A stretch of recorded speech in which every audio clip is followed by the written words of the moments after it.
अस्सलामुअलैकुम वरहमतुल्लाहि वबरकातुहू। लेक्चर शुरू करने से पहले हम दुआ करेंगे। आप भी मेरे साथ ये दुआ पढ़ें। रब्बे ज़िदनी इल्मा, रब्बे ज़िदनी इल्मा, रब्बे ज़िदनी इल्मा। ऐ अल्लाह मेरे इल्म में इजाफा फरमा। सबक नंबर 1 हमद हम पढ़े हैं और उर्दू की जमात पंजम की जो नई किताब है वो, और आज हम इसका करेंगे सफ़ा नंबर 4 के मशकी सवालात और देखेंगे कि आज हम क्या सवाल कर रहे हैं। और इसके शायर हैं गनी देहलवी।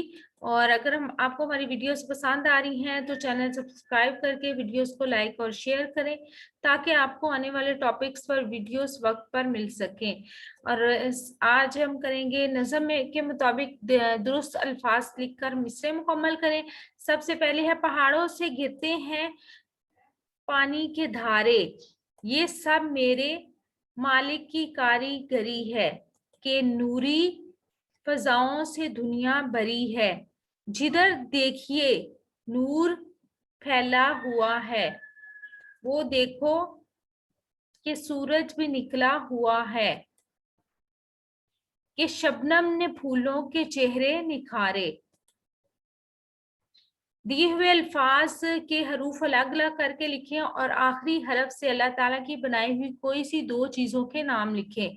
अल्फाज, हरूफ और चीजों के नाम। फलक, फलक में है फे लाम काफ, ठीक है। और इससे काफ से हमने अब लफ्ज बनाना है, यानी आखिरी हरफ से तो हम बनाएंगे करेला और खीरा।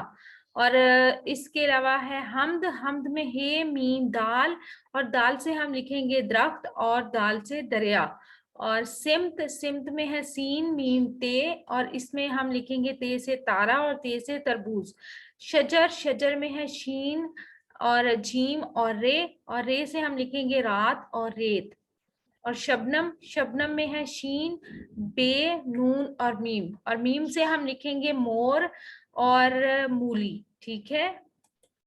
हमारी वीडियोस पसंद आ रही हैं, चैनल सब्सक्राइब करिए, वीडियोस को लाइक और शेयर करें। इसके साथ ही अल्लाह ताला मुझे और आपको नेकी की राहों पर चलने की तौफीक अता फरमाए। अपना और अपने प्यारों का रखिएगा बहुत सा ख्याल और हमें दीजिएगा इजाजत। रब रखा, अल्लाह ब्लेस यू। और जाने से पहले आपने एक काम और करना है, वो ये कि अपनी सेहत का रखना है बहुत सा ख्याल। अल्लाह हाफिज।